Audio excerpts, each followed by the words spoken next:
Add कर लेंगे जो क्लासरूम का है।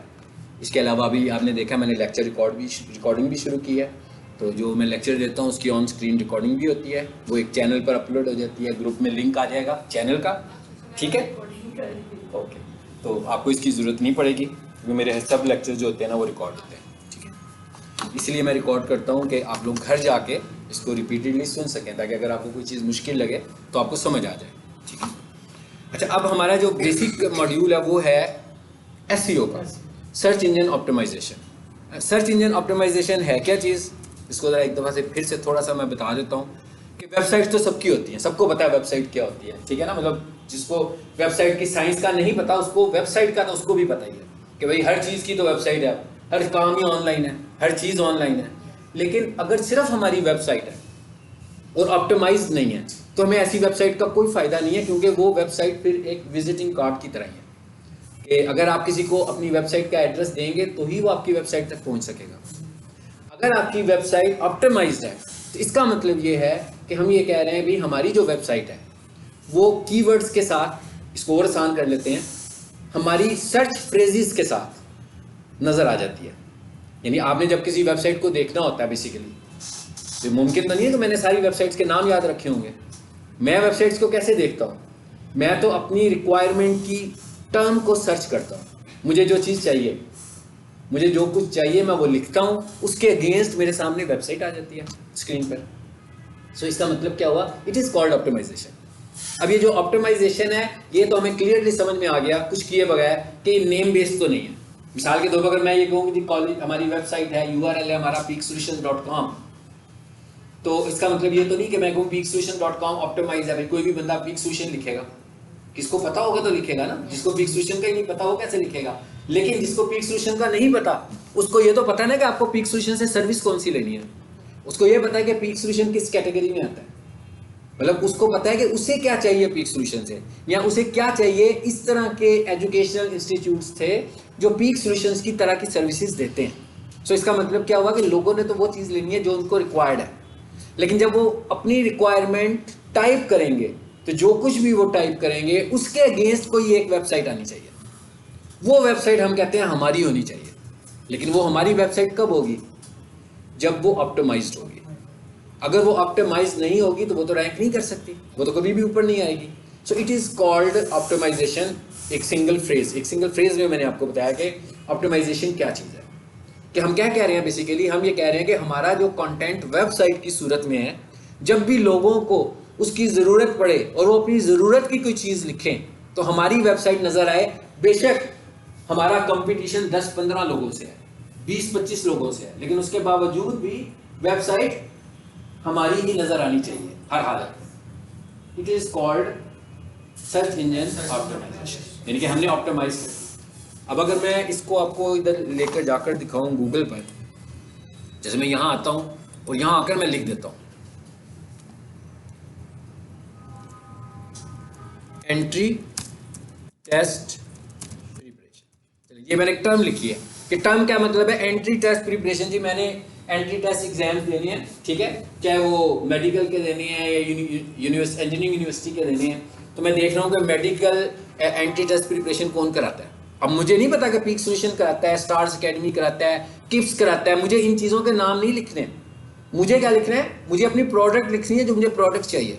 मेरी प्रोडक्ट क्या है, मेरी प्रोडक्ट है एंट्री टेस्ट प्रिपरेशन। सो मैंने लिख दिया एंट्री टेस्ट प्रिपरेशन, बस ये लिख के जब मैं एंटर करता हूँ तो देखते हैं क्या होता है। तो बहुत सारी वेबसाइट्स आएंगी, ऊपर लिखा हुआ भी आ रहा है अबाउट थी 12, कितने सारे रिजल्ट्स आ गए और ये वेबसाइट्स आनी शुरू हो गई हैं। देखें नीचे आते जाएं और नीचे आकर देखें जरा क्या है, 1 पेज 2 पेज, ये 10वां पेज भी है, उसके बाद फिर नेक्स्ट भी है। तो इसका मतलब क्या हुआ कि बहुत सारा डाटा है गूगल के पास, बहुत सारी वेबसाइट्स हैं गूगल के पास। लेकिन हम क्या चाहते हैं, हम चाहते हैं कि भाई ये जो पहली 3 वेबसाइट्स हैं ना यहाँ पर हमें होना चाहिए। It is called optimization. हालांकि अगर मैं 10वें पेज पर जाऊं या 9वें पेज पर जाऊं तो कुछ ना कुछ यहाँ भी पड़ा होगा, यहाँ भी आ रही है ना, देखिए वेबसाइट एडमिशन पीक है। अब कोई भी बंदा 10वें पेज से जाकर इंफॉर्मेशन लेगा, उधर से फैन का बटन है वो ऑन कर बेटा, बिल्कुल एक्सट्रीम लेफ्ट पे जो लेफ्ट इस तरफ,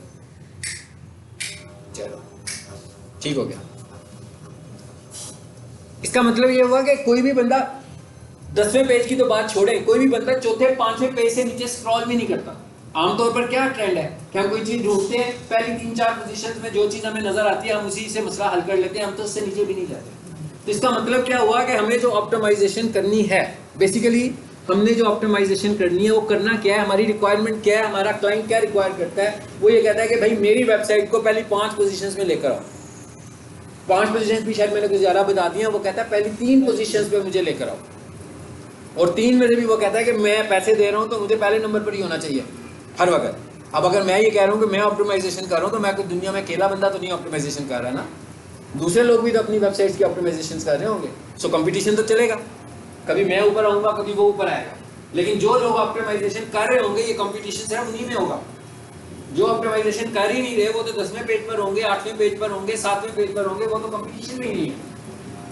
हमने यही सीखना है कि ये ऑप्टिमाइजेशन कैसे होती है।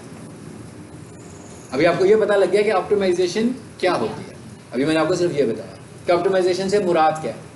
एक चीज़ हमें जो समझ में आ गई है वो क्या समझ में आई है, वो समझ में ये आई है कि जो हम सर्च इंजन ऑप्टिमाइजेशन कर रहे हैं बेसिकली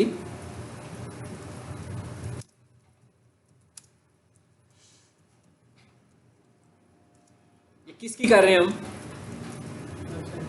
वेबसाइट की। ऐसी है ना कि हम जो सर्च इंजन ऑप्टिमाइजेशन कर रहे हैं असल में हम कर किसकी रहे हैं, वेबसाइट की कर रहे हैं। और ये भी आपको पता लग गया कि हम करना क्या चाह रहे हैं। हम कह रहे हैं वेबसाइट तो बना ली है हमने, अब हम उसे रैंक करना चाहते हैं।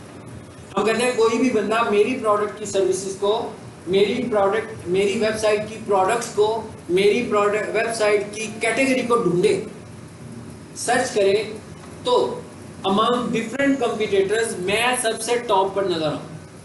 It is called SEO. इसको हम कह रहे हैं ये है सर्च इंजन ऑप्टिमाइजेशन।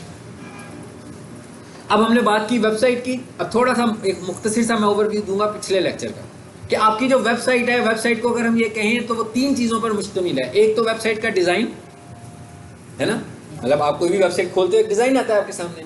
एक उस वेबसाइट का नाम कि भाई www.xyz.com, तो ये क्या है, मतलब मैं ये कहूँ, अगर मैं यहाँ पर लिखूँ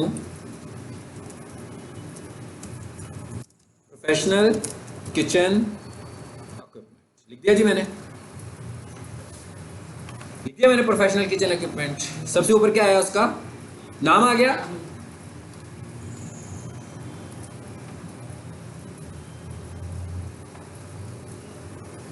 जी, इस पर क्लिक करता हूं ताकि तीनों चीजें बताता हूं। सबसे ऊपर क्या लिखा हुआ है, प्रोफेशनल किचन इक्विपमेंट .dc-kitchen.org, जो भी लिखा हुआ है ये क्या उस वेबसाइट का नाम है। यानी इसका मतलब क्या हुआ, एक वेबसाइट का नाम है, एक क्या वेबसाइट का डिज़ाइन जो आपको दिख रहा है, और तीसरे नंबर पर जो चीज़ है हमारे पास वो है स्पेस, कि भाई अगर मैंने यहाँ पर तस्वीर सेव की हुई है, टेक्स्ट लिखा हुआ है, तो स्टोरेज स्पेस भी तो चाहिए। सो बेसिकली ये 3 चीज़ों पर मुश्तमिल है। एक वेबसाइट 3 चीज़ों पर मुश्तमिल होगी। एक क्या है इसके नाम, नाम के बाद डिज़ाइन, और डिज़ाइन के बाद स्पेस, जिसको हम टेक्निकली कॉल करेंगे होस्टिंग। सो बेसिकली ये 3 चीजें हैं, नेम, डिजाइन और स्पेस या होस्टिंग। इसका मतलब क्या हुआ कि 3 चीजों का मतलब क्या, कहने का क्या मतलब है कि भाई मुझे अपनी वेबसाइट डिजाइन भी करवानी है, मुझे वेबसाइट का नाम भी बाय करना है, और मुझे होस्टिंग भी बाय करनी है।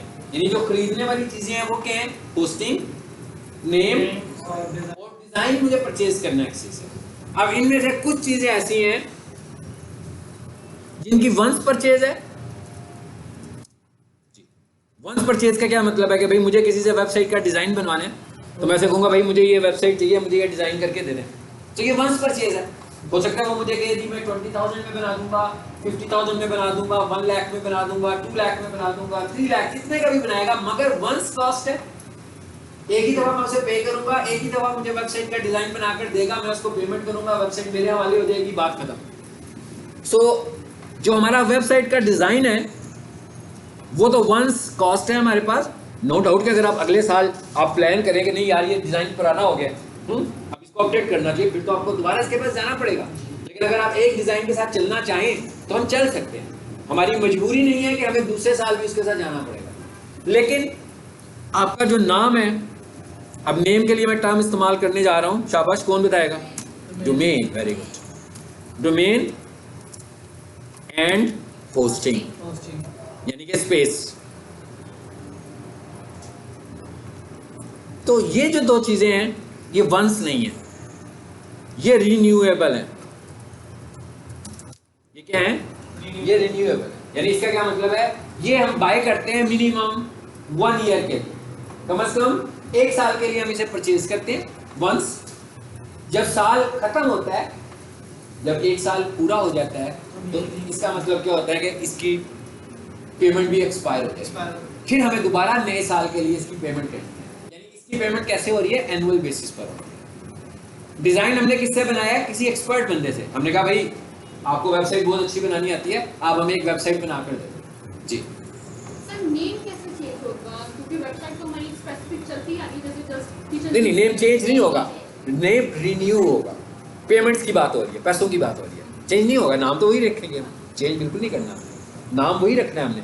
हम कह रहे हैं कि इसे हमें रिन्यू करवाना पड़ेगा।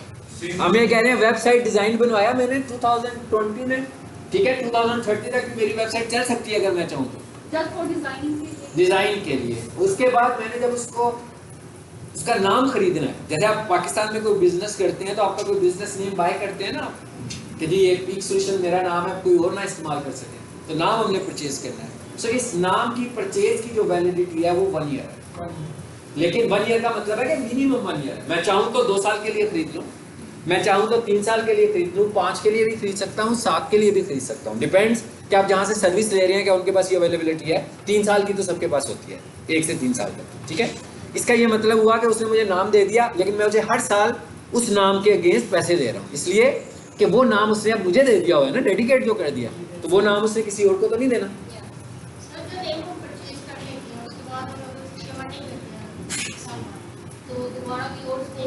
अगर हम बिल्कुल, अगर हम उसे नहीं दोबारा परचेज करते तो वो ओपन मार्केट में आप वापस आ जाएगा। कंपनी वाले आपसे पहले कहेंगे कि जी वो नाम आपने लिया था, उसकी डेट एक्सपायर हो रही है, पेमेंट्स कर दें।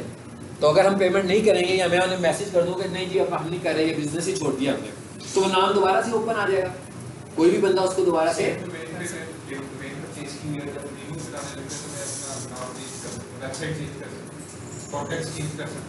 कॉन्टेक्स्ट को तो छोड़ देना, वो इससे नहीं है, वो तो आप किसी भी वक्त कर सकते हैं। वो तो आप किसी, आपकी मर्जी है ना, वो तो आप नया डिजाइन बनवाएं, ठीक है, आप साल में 6 दफा डिजाइन चेंज कर लें। हाँ, फिर आपको देखना पड़ेगा कि क्या ये नाम भी अवेलेबल है कि नहीं है। अगर नाम की अवेलेबिलिटी होगी तो चेंज कर लेंगे, बिल्कुल कर सकते हैं, ठीक है। अच्छा, दूसरी चीज क्या है हमारे पास? स्पेस। उसके बाद हमने ये प्लान करना है, यानी कि ये भी हमें नाम भी ले लिया हमने। नाम क्या है? मतलब ये जो है ना xyz.com, ये नाम है। gckitchen.org, ये नाम है, ये परचेज करना है आपने। अब ये जो .com लिखा है, ये .org लिखा है, ये .edu लिखेंगे, ये क्या है? ये डोमेन एक्सटेंशन है। ये डोमेन एक्सटेंशन है जिससे पता लग रहा है कि भाई ये डोमेन किसको रिप्रेजेंट करती है, ठीक है।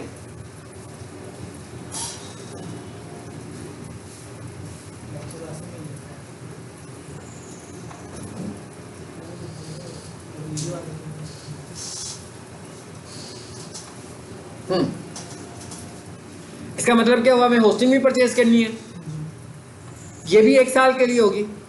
जब साल गुजर जाएगा तो फिर मुझे दोबारा से इसकी पेमेंट करनी पड़ेगी। यानी मिसाल के तौर पर आपने एक वेबसाइट बना ली, तो वेबसाइट डिजाइन की जो कॉस्ट थी वो तो आपने वंस ही पे की, लेकिन उसके बाद अगर आपने उसके नेम को साथ लेकर चलना है साल तो हर साल आप उसको रिन्यू करवाओगे नाम को, उसकी पेमेंट्स करेंगे जो अप्रॉक्सीमेटली बिटवीन 2500 से लेकर 3500 नॉर्मल होती है। होस्टिंग जो है अभी जो बहुत एक्सपेंसिव हो गई है, अच्छी वाली होस्टिंग जो कम से कम भी है वो 10,000 की हमें मिलती है एनुअल बेसिस पर। यानी कि 1 साल के लिए अगर आपने अच्छी होस्टिंग लेनी है तो 10,000 की आपको मिलेगी कम से कम, जो अच्छी वाली है। सस्ती वाली लेनी होगी तो 3-4 हज़ार रुपये में मिल जाएगी, ठीक है, लेकिन उनकी इतनी खास रिलायबिलिटी नहीं होती। अब हम बात को आगे लेकर चलते हैं, ठीक है।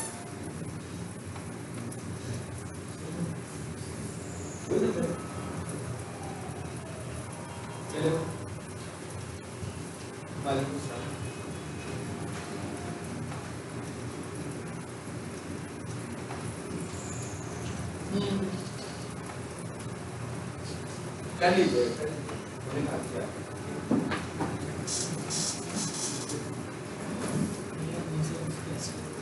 जी चलिए ये बात को आगे लेकर चलते हैं। यानी ये एक मैंने छोटा सा कॉन्सेप्ट प्रीवियस क्लास में दिया था, तो मैंने कहा था जो न्यू स्टूडेंट्स हैं उनको भी बता दें। अब हम बात को लेकर चलते हैं आगे। अब हम ये कह रहे हैं हम वेबसाइट को रैंक करना चाहते हैं। अब वेबसाइट को रैंक करने के लिए हमें वेबसाइट पे काम करना है ना भाई। यानी कि हम बात किस चीज़ की कर रहे हैं, एसईओ की। तो हम कह रहे हैं एसईओ की 3 किस्में हैं। एक है ऑन साइट, एक है टेक्निकल, और तीसरे नंबर पर है ऑफ साइट या लिंक बिल्डिंग भी इसे कह सकते हैं। ठीक है, अब इसमें पहले वाली को देखते हैं जो सबसे क्रिएटिव भी है, जिसकी बेस पर आप रैंक भी करते हो, that is on site. On site को और आसान कहें तो मैं कहता हूँ ऑन वेबसाइट। वेबसाइट के ऊपर जाकर जो काम करना है उसे हम बोल रहे हैं ऑन साइट एसईओ। वेबसाइट पे जाकर चेंजेस करेंगे। अब अगर मैं आपको ये वेबसाइट दोबारा दिखाऊं, अब अगर मैं आपसे कह रहा हूं कि भाई आपने मुझसे एसईओ तो सारी सीख ली, ठीक है, आपको एसईओ भी पता लगे कि भाई एसईओ में ये करते हैं, लेकिन आपको इस वेबसाइट को चेंज करना ना है। मतलब ऑन साइट का मतलब क्या है? ऑन साइट का मतलब तो यही है ना कि भाई इसके इमेजेस में कुछ चेंज करना पड़ेगा, इसके टेक्स्ट में थोड़ा सा चेंज करना पड़ेगा, कुछ वेबसाइट के ऊपर चेंजेस करनी पड़ेंगी, तो ही आप एसईओ कर पाएंगे।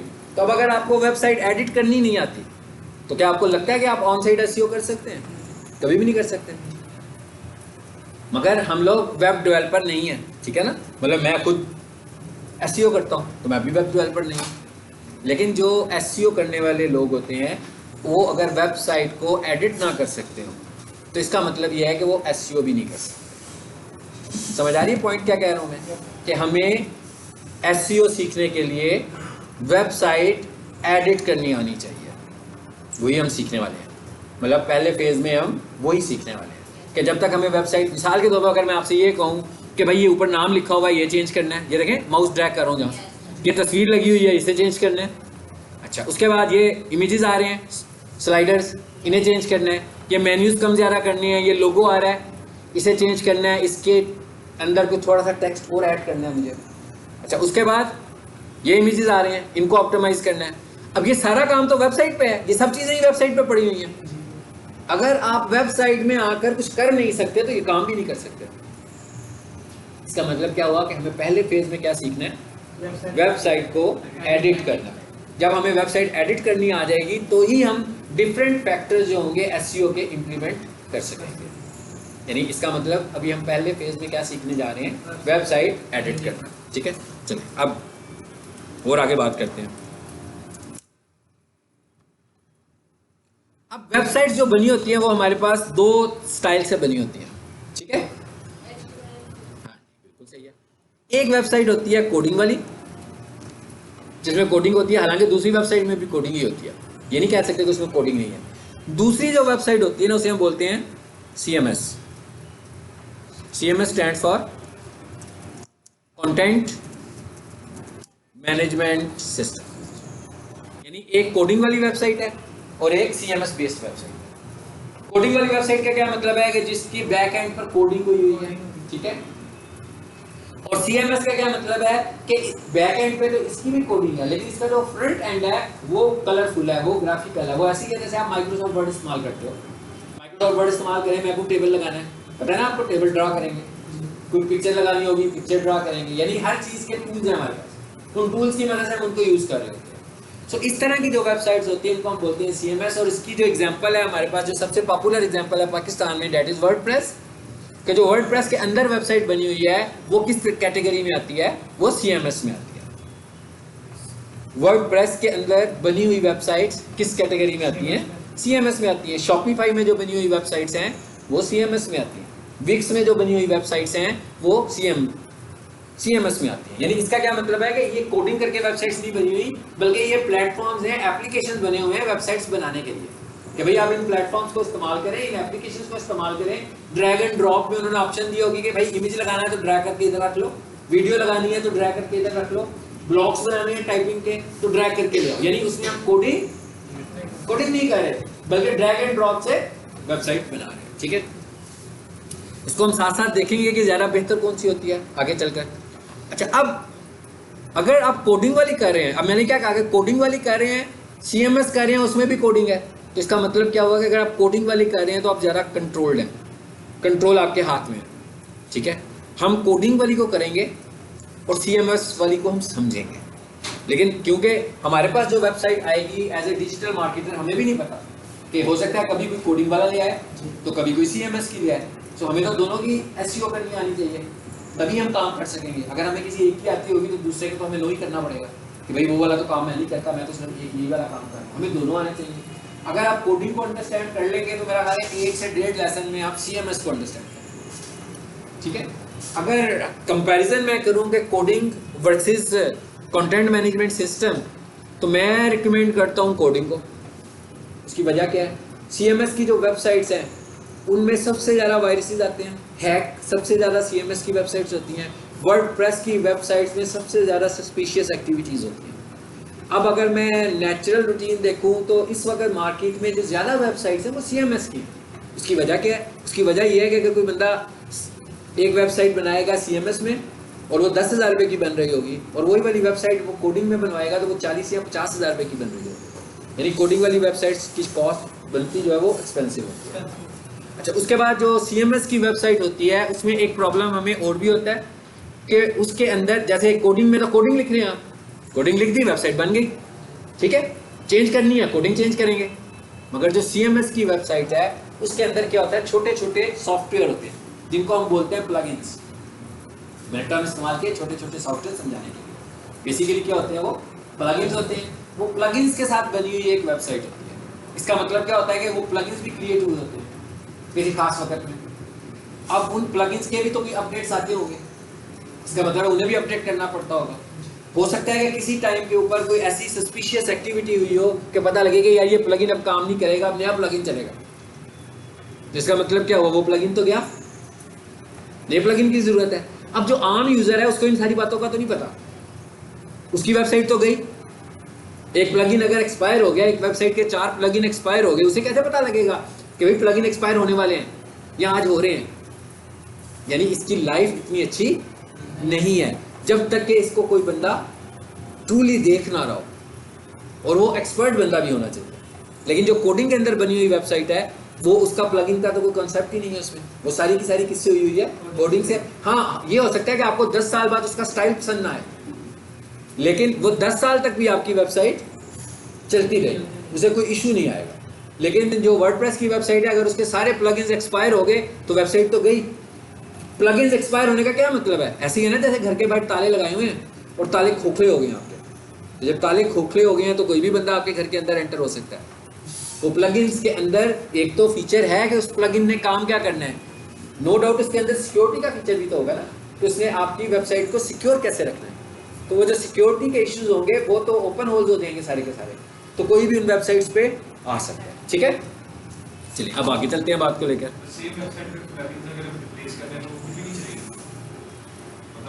नहीं, अगर तो मिसाल के तौर पे मैं यूज़ करता हूँ, मुझे पता है मेरे पास वर्डप्रेस की वेबसाइट्स भी हैं, ठीक है, मुझे पता लग जाता है कि जनाब उसने कहा एक नया प्लगइन आ रहा है, तो मैं उसको फौरी तौर पर अपडेट कर लेता हूँ। या वो मुझे कहता है कि ये प्लगइन एक्सपायर हो रहा है, आप दूसरा प्लगइन ले लें, तो मैं क्या करूँगा, उसको रिप्लेस कर दूंगा नए प्लगइन्स के साथ। अब हो सकता है कि जब मैं नए प्लगइन पे जाऊँ तो वो ये कहे कि इसके साथ जो आपने कोडिंग करवाई हुई है उसको भी थोड़ा सा चेंज हो जाए।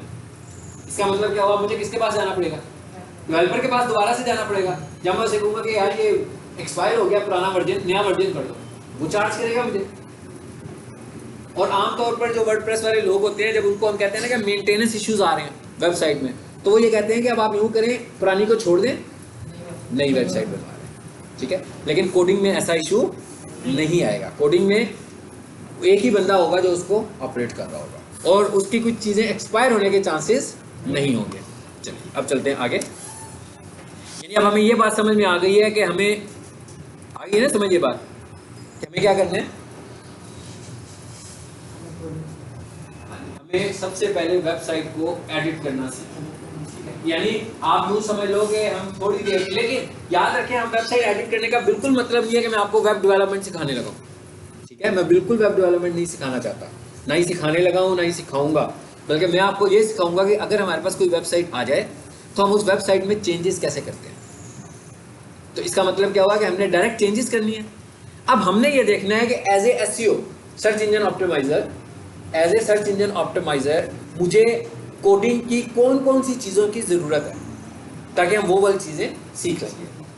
ठीक है, अब ज़रा एक काम करते हैं, इसको ज़रा करता हूँ मैं मिनिमाइज,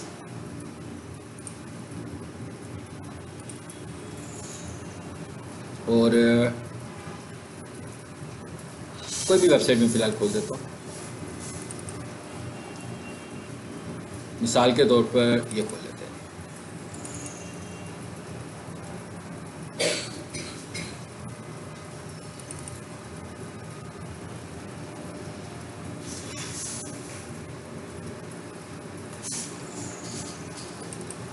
ये एक वेबसाइट है पूरी, अब ये बेसिकली एक फोल्डर है। हाँ, ये वेबसाइट है जो मेरे कंप्यूटर पे सेव हुई है। पहले मैं जो वेबसाइट दिखा रहा था वो तो ऑनलाइन थी ना, लाइव वेबसाइट थी। ये वेबसाइट मेरे कंप्यूटर पर है, यानी मैं इसे चलाऊंगा तो अभी मेरे कंप्यूटर से रन होगी। अब अगर आप इसको देखो तो इसके अंदर मुख्तलिफ फाइल्स आपको नजर आ रही हैं। ज्यादातर जो नजर आ रही हैं वो गूगल क्रोम के आइकन के साथ नजर आ रही हैं। आ रही है मोस्टली फाइलों के साथ गूगल क्रोम का आइकन बना हुआ है, और इसके अंदर एक फाइल मुझे नजर आ रही है जिसका क्या नाम है, इंडेक्स। ठीक है, जब आप कोई वेबसाइट खोलते हैं तो उसका एक खास पेज खुलता है आपके सामने, ऐसे ही है ना। मतलब हम लिखेंगे www.xyz.com या dckitchen.org, क्या होगा, एक पेज खुल जाता है आपके सामने। उसको हम क्या बोलते हैं, होम पेज या लैंडिंग पेज कहते हैं कि भाई ये हमारी वेबसाइट का होम पेज है या हमारी वेबसाइट का लैंडिंग पेज है।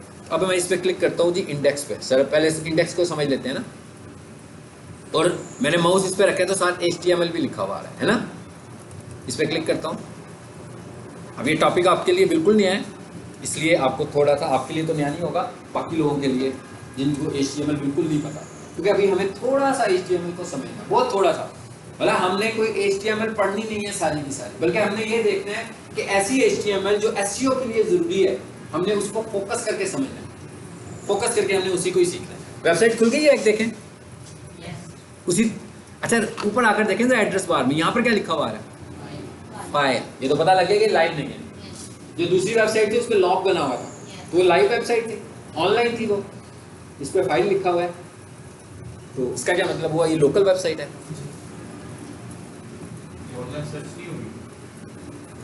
कैसे हो सकती है, जब मेरे कंप्यूटर पर है तो कैसे हो सकती है, लाइव। ठीक है, ये लाइव है, ठीक है ना, पता लग रहा है ना कि लाइव का, और उसका कैसे पता लगना है हमें। ये ऑफलाइन है। ऑफलाइन का क्या मतलब है, मेरे कंप्यूटर में अगर यही फोल्डर में आपको कॉपी करके दे दूं और आप अपने लैपटॉप पे जाकर इसको प्ले करेंगे तो आपके पास भी ऐसी खुलेगी। ठीक है, ये ऑफलाइन फाइल है। अच्छा, अब ये खुली किस फाइल से है, ये भी आपको पता लग गया,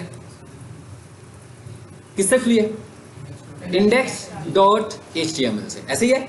इसका मतलब क्या हुआ कि आपकी वेबसाइट के अंदर जो ऑटो वाली फाइल होती है उस फाइल का क्या नाम होता है, इंडेक्स। आपकी ऑटो फाइल का मतलब क्या है कि आप अपनी वेबसाइट की सारी फाइलें रखते हैं, उनमें से एक फाइल का नाम रखते हैं इंडेक्स। जब इन जो भी नाम इंडेक्स फाइल का होगा, जब आपकी वेबसाइट चलेगी तो वो कौन सी फाइल को चलाएगा, इंडेक्स की फाइल को खुद चलाएगा। यानी अगर मैं ये कहूँ कि एक वेबसाइट चल रही है ना, इसके आगे इंडेक्स लिखा हुआ है, नहीं लिखा हुआ ना, लेकिन बेसिकली ये भी इंडेक्स की फाइल से चल रहा है। चेक करें, अब मैं लिख देता हूँ index.html, पहले तो नहीं लिखा हुआ था, फर्क तो नहीं पड़ा, वही पेज खुला है ना दोबारा से। यानी बेसिकली क्या था कि वो रीडायरेक्ट कर देता है इंडेक्स की फाइल को होम पेज पे। यानी आपकी जो मेन वेबसाइट है वो किस फाइल से ओपन होती है, इंडेक्स की फाइल से। ठीक है, यानी हमने जो कुछ भी इंडेक्स में रखा होता है वो क्या होता है, हमारा होम पेज होता है। समझ में आ गया। आगे क्या लिखा हुआ जी, index.html, ये लिखा हुआ ना .html, ये फाइल की एक्सटेंशन है। कोडिंग वाली जो वेबसाइट्स होती हैं उनकी एक्सटेंशन htm या HTML होती है। फाइल का नाम कुछ भी हो सकता है, लेकिन अगर आप चाह रहे हैं कि ये फाइल आपकी वेबसाइट का होम पेज हो तो क्या नाम होना चाहिए, इंडेक्स होना चाहिए। अदरवाइज कोई और नाम रखना चाहते हैं, जैसे मिसाल के तौर पर मैं अबाउट पे क्लिक करता हूँ, देखते हैं अब क्या होता है। देखिएगा क्या पेज खुलता है आपके सामने। डिफरेंट खुला है, about-us.html ऐसे ही है ना। यानी बाकी की जो फाइल्स है उनके नाम अलग होंगे, अपनी मर्जी के होंगे, लेकिन जो आपका होम पेज होगा उसका नाम क्या होगा, index.html। जो आपकी मेन फाइल है उसका क्या नाम होगा, index.html। लेकिन हर सूरत में फाइल की एक्सटेंशन क्या होगी, html। यानी आपने जब भी ये वेब पेजेस वाली कलेक्शन वाली फाइल बनानी होगी तो आप उसकी एक्सटेंशन क्या रखोगे, html। ठीक है, समझ आ गई बात कि ऑनलाइन जितनी भी फाइलें बनेंगी उनकी क्या एक्सटेंशन होगी, html। और अगर मैं यूं कहूं, अब मैं दोबारा इधर आ जाता हूं, भाई क्या हो गया, इतना बड़ा कर दिया। अब मैं होम पे क्लिक करूं दोबारा, बल्कि यहां से आ जाते हैं, उसी पेज पे आ जाए ना वापस जहां से आए थे जी।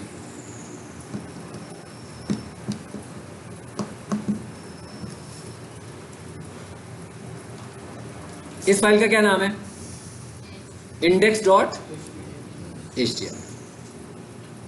तो वेबसाइट बनानी है तो हमें फाइलें बनानी पड़ेंगी कि नहीं, समझ आ गई ना। यानी अगर हमने वेबसाइट बनानी है तो हमें ये इंडेक्स की HTML की फाइलें बनानी पड़ेंगी। अब मिसाल के तौर पर मेरी वेबसाइट में 4 पेज हैं, होम,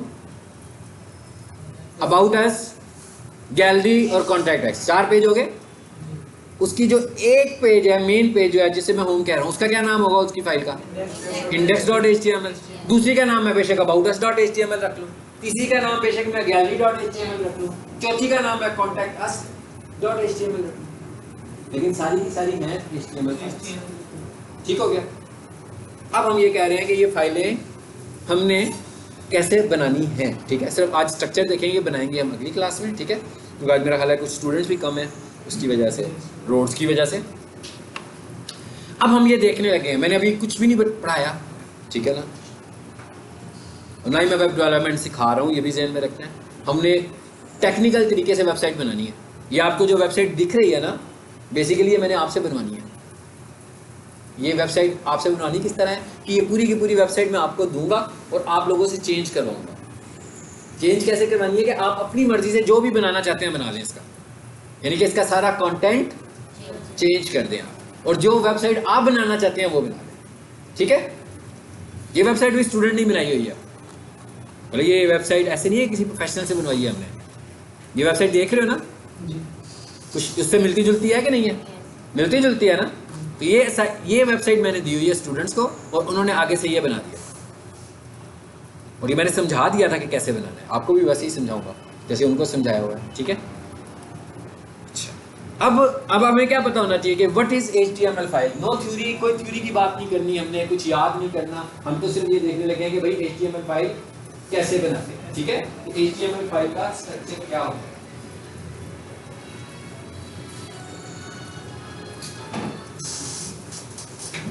हेलो हेलो, आज ही बताओ बेटा, हाँ उनको क्लास में आने के नीचे बैठे अभी फ्री हो क्या।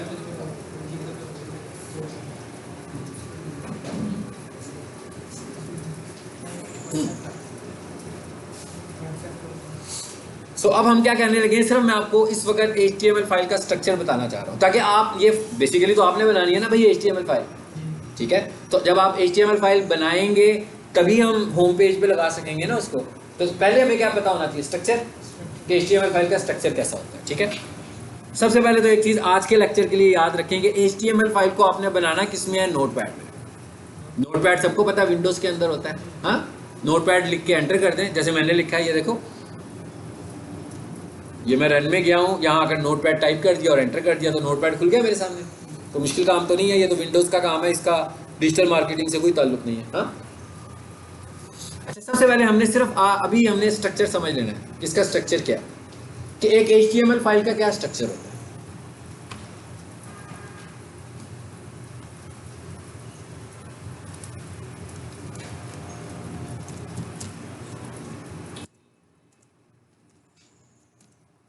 जी, सबसे पहले देखिए मैंने क्या लिखा, इनक्लोज कर दिया, जैसे हम कोटेशन नहीं लिखते तो डबल कोटेशन में लगा देते हैं उसको, है ना, कोटेशन कोई लिखनी होती है। आप समझ लोगे जब हमने HTML फाइल बनानी है तो उसको कोट करने के लिए हम एक लेस देन लगाते हैं और एक ग्रेटर देन। इसका क्या मतलब है कि कोटेशन शुरू हो गई है, कोटेशन बंद हो गया, मैं कोटेशन नहीं है ये लेस देन का निशान है और ये राइट देन का निशान है, इसको बोलते हैं मार्कअप। यानी हमने मार्क कर दिया इसको। बेसिकली तो ये HTML ये 4 कैरेक्टर्स लिखे हैं मैंने, अगर ये ऐसे ही लिख दूंगा तो ये तो ऐसे ही लगेगा ना जैसे मैं टाइपिंग कर रहा हूँ, कुछ कंपोज कर रहा हूँ, लेकिन मैं कहना चाह रहा हूँ कि ये कंपोज नहीं है बल्कि ये इंटरनेट के लिए कोई मैसेज है। तो इसको हमने मार्क कर दिया। मार्क करने के लिए हमने क्या किया, एक लेस देन का निशान लगाया और एक ग्रेटर देन का और बीच में मार्क लगा दिया। अब ये टेक्स्ट नहीं है, ये सिंपल टेक्स्ट नहीं है बल्कि ये एक मार्कअप है, ठीक है। HTML stands for hyper text markup language, ठीक है। हमें कोई प्रॉब्लम नहीं है, हमने कोई इसकी थ्योरी नहीं पढ़नी है, ठीक है, जस्ट आपको बताया कि किस चीज़ का एब्रिविएशन है। अच्छा, अब मैंने क्या कहा, मैंने कहा भाई यहाँ से मेरी ये फाइल शुरू हो रही है, जो कि मैं बना किस में रहा था, नोटपैड में, और नोटपैड में तो सिंपल टाइपिंग होती है, इसलिए मैंने ये लगा दिया कि भाई मैं टाइपिंग नहीं कर रहा, ये क्या चीज़ है, ये हाइपर टेक्स्ट मार्कअप लैंग्वेज में लिखने जा रहा हूँ। यहाँ पर स्टार्ट हो गई है यहाँ से और यहाँ पर एंड हो गई है, यानी एक स्टार्ट है और एक स्टार्ट है एक एंड है। अब हाइपर टेक्स्ट मार्कअप लैंग्वेज के बहुत सारे कोड्स होंगे, जिनमें से भी मैंने एक कोड यूज किया जो ये कह रहा है कि भाई यहाँ से आपकी फाइल शुरू हो रही है और यहाँ पे आपकी फाइल एंड हो रही है। बस अभी सिर्फ यही मार्क किया कि यहाँ से फाइल शुरू हो रही है, यहाँ पे फाइल एंड हो रही है। एंड के लिए पहली बात है कि मार्क करने के लिए स्पेशल कैरेक्टर्स हैं, लेस देन और ग्रेटर देन याद रखने हैं, यही होंगे हर दफा। एंड करने के लिए एक स्पेशल कैरेक्टर साथ लग रहा होगा, ये वाला, ये भी हर दफा यही रहेगा। जब भी एंड करना होगा, एंड करने के लिए हमेशा यही कैरेक्टर रहेगा, ये बार बार चेंज भी नहीं होगा, ठीक है। सो अभी हमने क्या कह दिया कि अभी हमने मार्क कर दिया कि भाई यहाँ से लेकर यहाँ तक ये हमारी एक HTML फाइल है जिसे हम वेब पेज के तौर पर इस्तेमाल करना चाहते हैं। अब जरा इसका स्ट्रक्चर क्या होता है, इसके अंदर क्या होता है, ये देख लें। मुश्किल काम लग रहा है ना, लैंग्वेज नहीं सीख रहे हम लोग, बस ज़हन में रखें, हम कोई लैंग्वेज नहीं सीख रहे हैं, हम उसका एक लेआउट सीख रहे हैं कि भाई उसके अंदर हमने किस तरीके से लिखना है। अच्छा, उसके बाद अगली चीज़ क्या होती है हमारे पास, अगली चीज़ होती है इसके अंदर आगे एक और मार्कअप आ गया और उसको हम बोलते हैं हेड।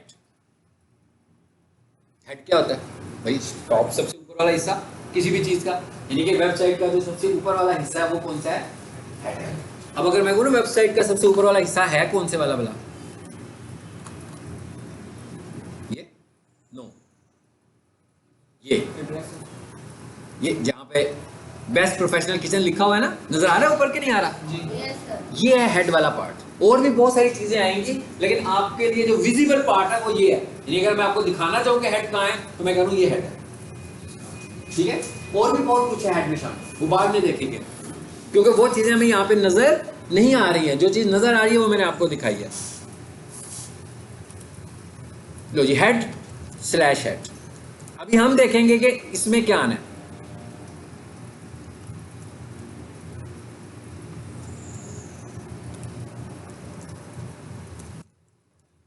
अब ये पहले मैंने क्या लिखा था, HTML और एंड HTML के भाई ये है सारी फाइल, इसके अंदर लिखो जो लिखना है। फिर उसके बाद मैंने लिखा हेड। मैंने कहा जब मैंने कोई चीज हेड में टाइप करनी होगी, अभी तक आपको सिर्फ ये समझ आ रहा है कि हेड के अंदर जो टाइटल आ रहा है वेबसाइट का, ऐसे ही है ना, अभी तक आप इतना ही लिखें कि हेड में वेबसाइट का टाइटल आ रहा है। अगले लेसन में हम देखेंगे और क्या क्या आता है, और जो कुछ हेड में आता है ना वही हमारा मोस्ट फोकस है SEO के अंदर। यानी SEO जब हमने करनी है तो ज्यादातर काम हमने हेड के अंदर काम करना है, ठीक है। यानी अभी हमने कहा कि ये वाला हेड वाला पार्ट है, मैंने इसमें भी कुछ नहीं लिखा। अच्छा, उसके बाद एक पार्ट और होता है और उसको हम बोलते हैं बॉडी।